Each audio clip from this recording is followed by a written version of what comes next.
Alright guys, so sorry for being a little late, but we're here. So for this stream, I want to go over the death battle that recently happened, and now I also want to talk about Don't Tap the Glass real quick. But first, let's talk about this album real quick. All in all, I'd give it a 7. It was pretty.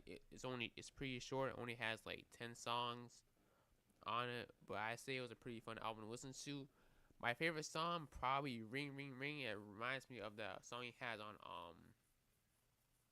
Call Me. I think that's the song's name. Let me see.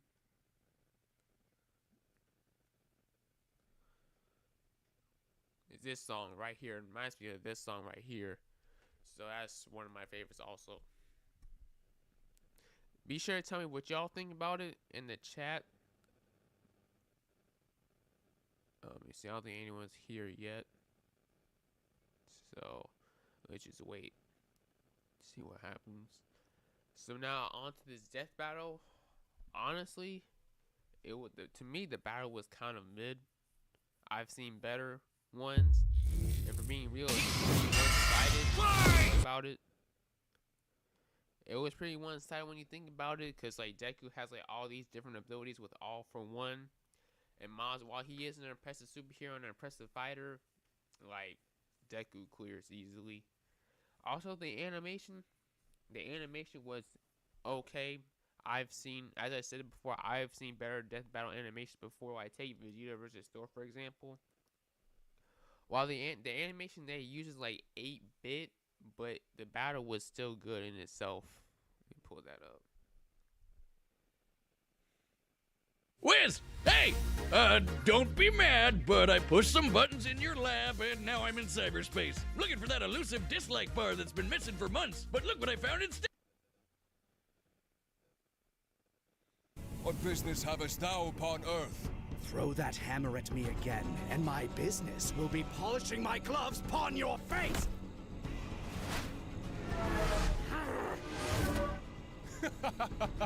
Didst that count?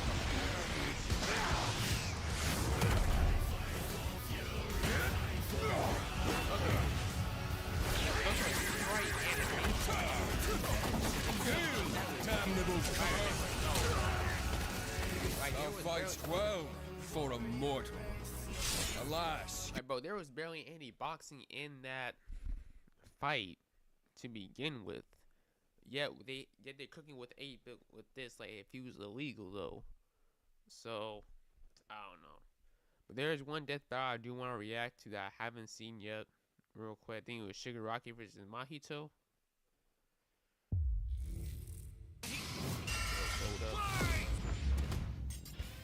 Here it is.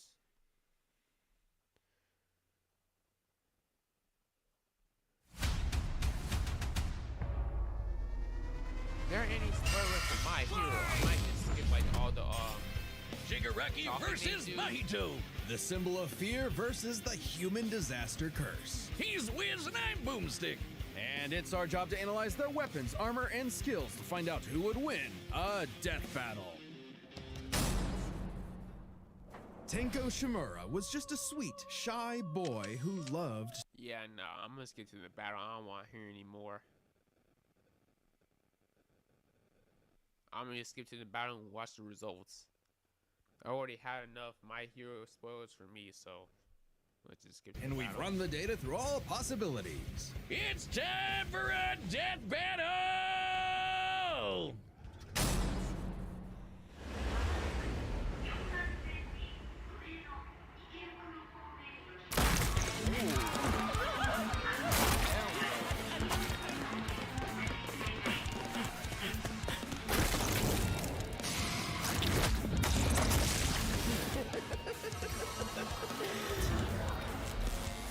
I'd heard of a powerful villain stalking these parts. My organization is going to tear this putrid world down around us. We could use a freak of your talents. Little old me.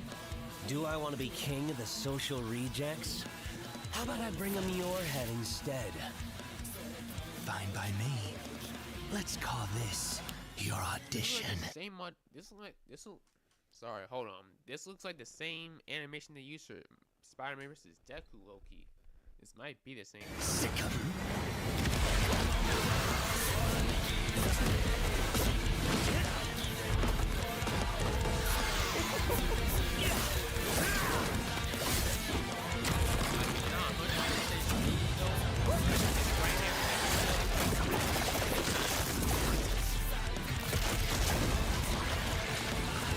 Game over.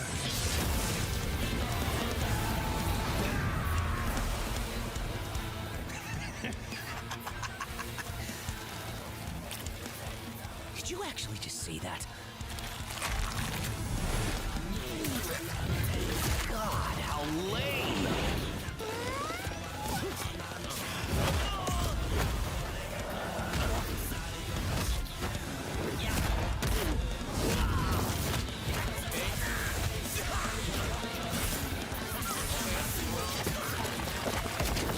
Audition over. Did I get the part?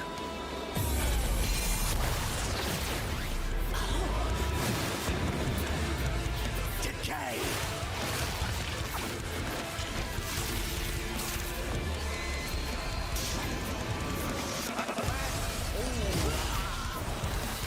What a rush!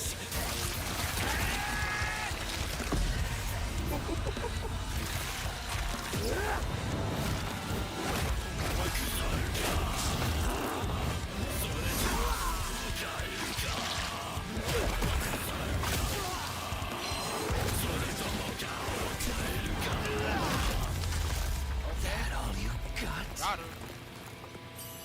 Domain expansion. Can I get the win? I can read your soul. You're just a scared little boy whose daddy was mean and wants to make it everyone else's problem. Grow up.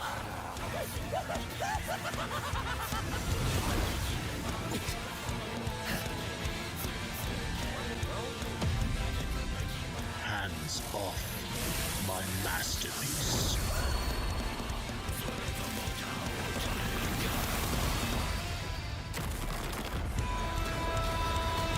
I felt your soul too. You only hate humanity because you were born that way. Totally random. I hate them for a reason.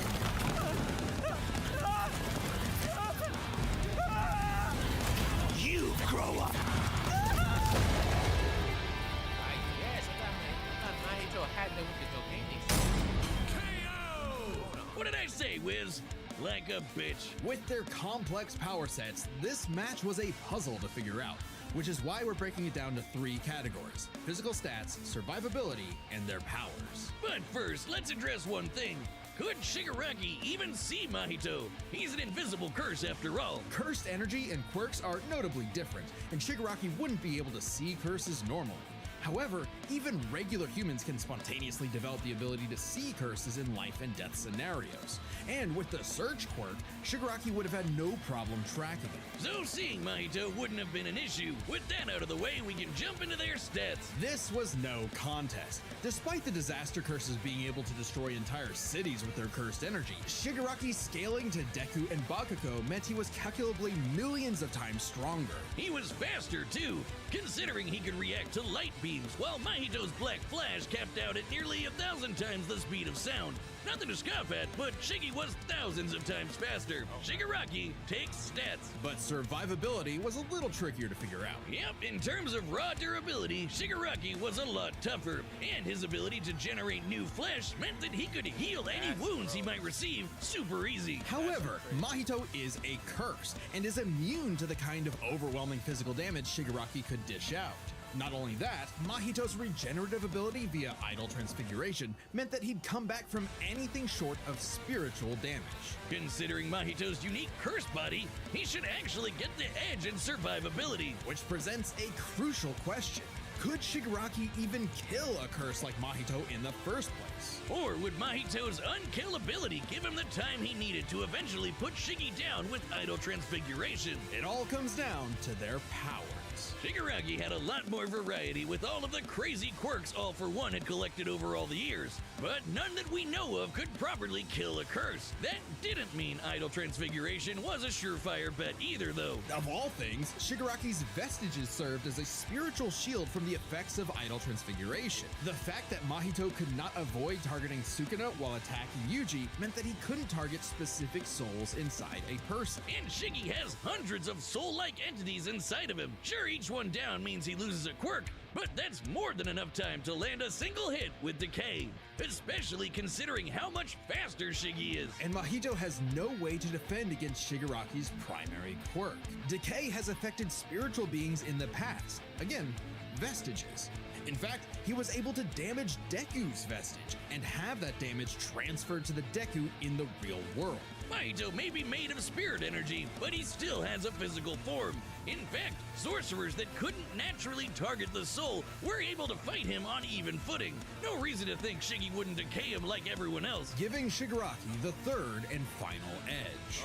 It was a unique duel to the death, but Shigaraki's overwhelming might, unstoppable powers, and deadly decay spelled the end for the disaster curse. Nothing else to say. You really gotta hand it to Shigaraki. The winner is Tomura Shigaraki. Alright, so that battle wasn't actually bad. The animation was pretty spot on. But as I said before, they should probably go back to using like the sprite animations before. Let me see. It's one for all, right?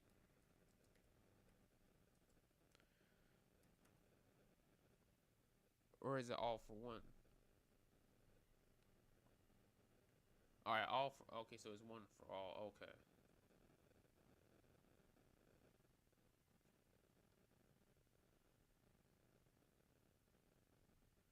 Oh, wait, no, one for all, so it's all for one. Okay, it's all for one. Alright, bet. Alright, so... That's pretty much all I have planned, but let me see. Let me think of anything else.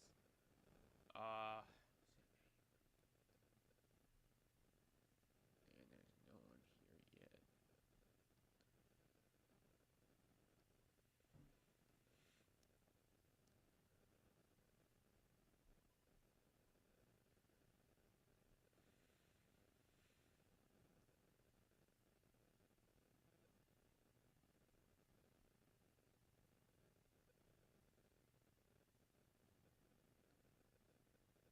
Zero live viewers still. Okay. Well, there was a video I reacted to from Zephyr that didn't get... I reacted to it, but what happened was it got laggy. So let me think. There might be something else I want to react to real quick.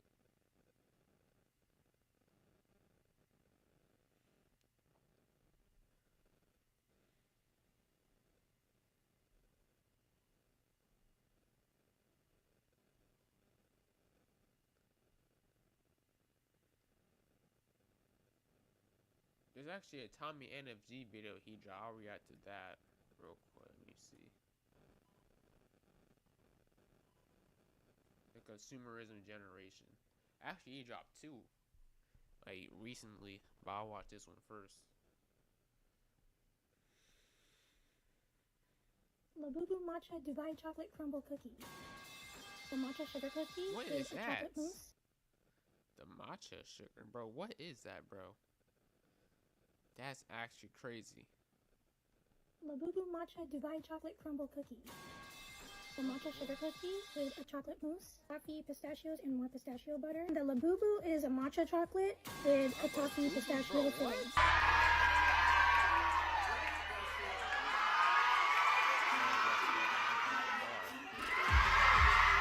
Growing up in a generation where a couple of the main hopes past generations had are gone, the ability to be financially free and clear all your debt isn't happening for most people in our generation. The people at the top know this so much, it's now common to have buy now and pay later everywhere. Like, they added that to DoorDash. If this isn't a sign to wake up people, then I don't know what is. Shoot, the average person in Gen Z who wants a new car is going to be paying off that thing for the next 10 years. I think you sign a little bit of your soul away when you sign that lease. So the way Gen Z has been coping with this and trying to get away from these thoughts is with what we call consumerism. People have been memeing about it and talking about it on TikTok recently. Consumerism, by its definition, is an economic and social system that encourages the consumption of goods and services as a mean of attaining well-being. And no matter what or where you are in life, everyone contributes to it. Like when you buy something that makes you happy, that is technically a part of consumerism. But the problem is when you have to keep buying things or the best new thing that's trending on TikTok to be at peace. And just to make it clear, consumerism isn't only a Gen Z or millennial thing, like it's existed for past generations. You may have seen your grandparents or someone old in your family watching the QVC channel, which is quite literally a channel that just sells you stuff, like that's all their content. And when you see old people watching this, they're in a trance. As soon as they pull up a word, order the item, they move faster than they have the past 15 years to buy it. But no, Gen Z is much smarter. Instead of having a TV channel control us, we have a much more valuable and educational source doing it. TikTok live streams. 16、18、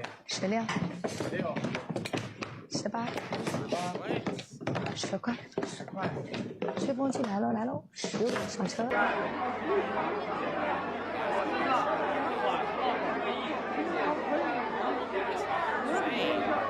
The difference between past generations versus newer generations. TikTok's got its own cinematic universe for real, bro. What is this?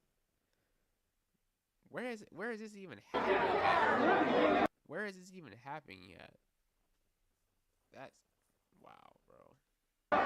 The difference between past generations versus newer generations is the amount of ads we get. In the past, you were mainly seeing ads through TV commercials and hearing them on the radio. Typical stuff we're used to, billboards and posters on walls. Most people ignored them, but it was definitely easier for advertisers to reach certain audiences. We all remember certain commercials collectively growing up and they've become memes of their own. Just want to say Fushigi, that was a scam and I was heartbroken finding that out when I got older. But with social media now, every social media app spams ads in your face you can't escape unless you pay to. And sometimes apps like YouTube and Twitter offer a subscription where you can lower the amount of ads you see but not completely remove them. If you're someone that buys something, whether that be Netflix or Twitter or YouTube or something where you're still seeing ads but you see less of it, you're completely insane. I'll never understand that. Just pay a couple more bucks to completely get rid of the ads and it'll help you way more. Things like TikTok Shop do ads in a sort of deceiving way to make it seem like they're relatable to you. I can't wait to tell my kids in the future I remember the good old days of TikTok before TikTok Shop and before you had to pay to promote your video for views. I'm gonna show them one of those 2018 TikToks and be like, yeah,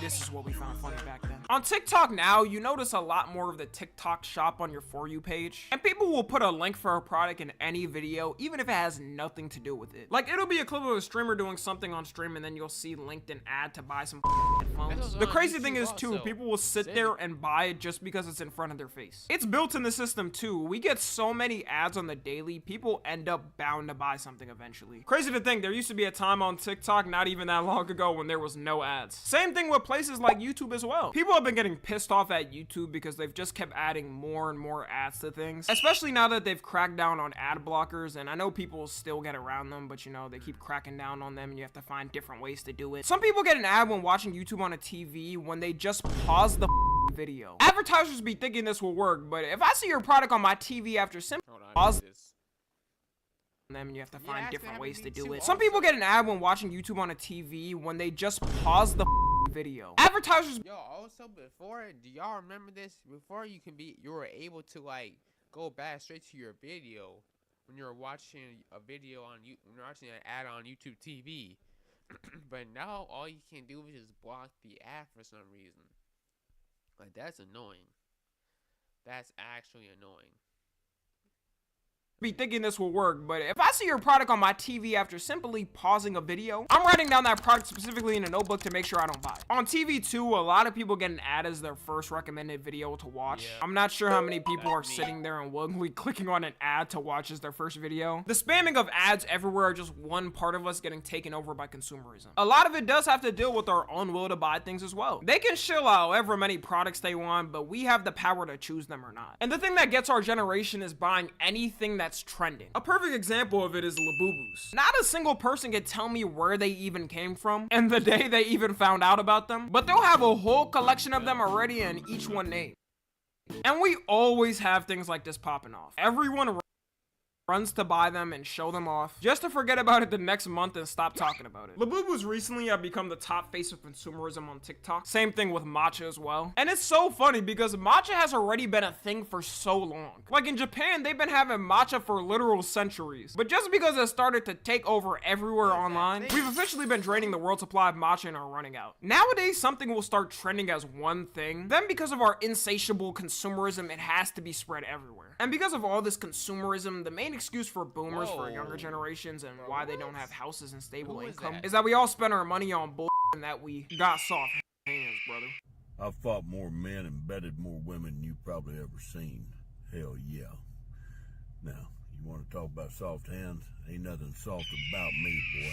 While it is true that younger generations do spend more money on random we eat out more on average and spend money on things I showed like Labubu Matcha Divine Chocolate Crumble Cookie. The thing they don't understand is the reason why younger generations do this is because they don't have the same hope they did. A lot of this is a direct response to things that a lot of the younger generation feel are now out of reach. If you don't have the hope to be able to afford a home in the future and be able to raise a family, then the direct response we're gonna see is consumerism. People are buying things to satisfy themselves in the moment because they don't have hope to get any of the things they want. And companies know this, which is why on top of making everything buy now, pay later, everything has also become a subscription. I just found out recently that, you know, for new cars, how you get an app to remote start the car and whatnot? Well, some of those car brands are now charging you to use their apps. The app for new Honda cars who use the Honda Link app charges you $110 per year just to be able to remote start your car. This is just them being selfish too, because other car brands have their app entirely for free. Don't be surprised when every car brand starts to assimilate to these standards and ruin it for everybody. All it takes is for one brand to make it normal for everybody to conform. And look, I'm not even saying the older generations are wrong for saying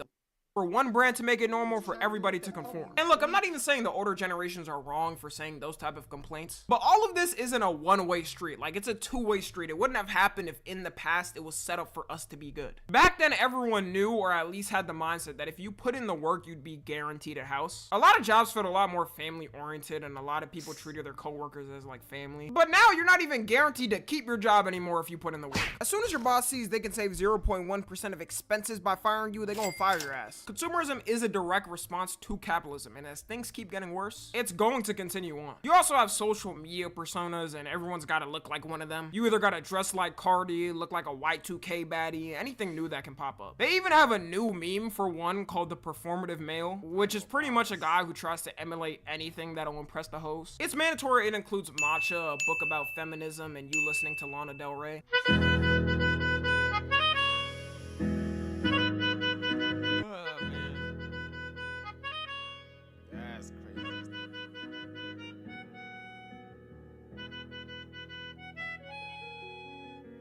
There be a lot of women out here thinking these type of dudes. Why is he reading 2 books at the same time? That's ridiculous.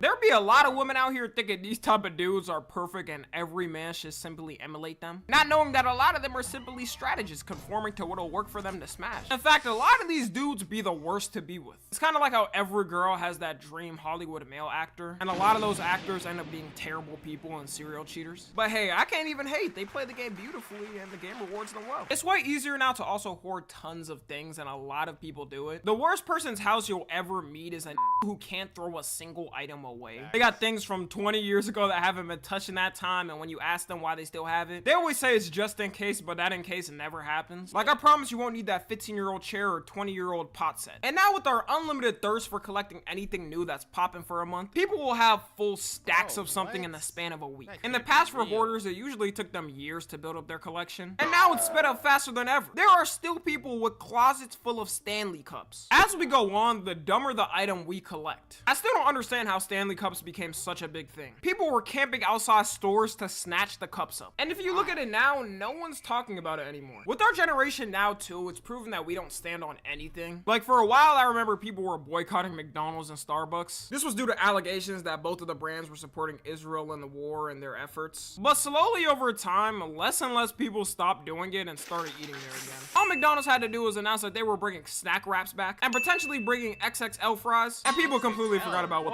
was happening. I'm not even XXL wraps back and potentially bringing XXL fries, and people. That was a thing? Chat, XXL fries were a thing? That's crazy. That's actually crazy.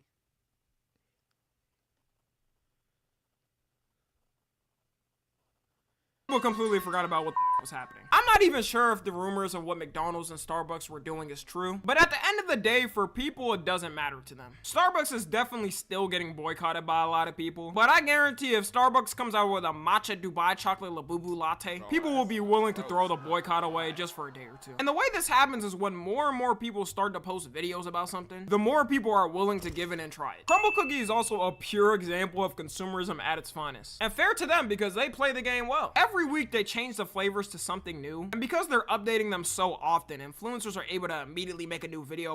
Yo, for those of you that are watching this after the live stream, are crumble cookies good? Because I heard someone say that they didn't have any taste at all. Like, I haven't had any crumble cookies myself, so I might have to try one of those and see how they taste. But first off, something might hold on.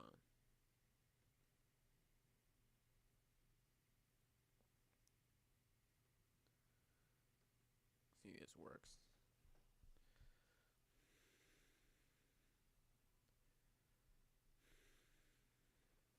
And fair to them because they play the game well. Every week they change the flavors to something new, and because they're updating them so often, influencers are able to immediately make a new video about them trying the newest flavor. Then when people see the influencers trying,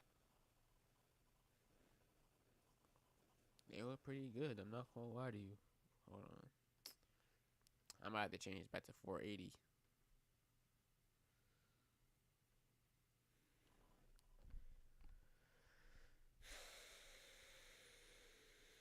often, influencers are able to immediately make a new video about them trying the newest flavor. Then when people see the influencers trying it, they think to themselves they have to try the new.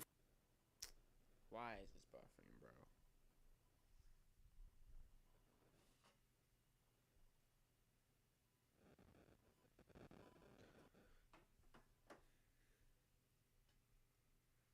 Flavor themselves, not taking their health into account or nothing. Crumble Cookie is the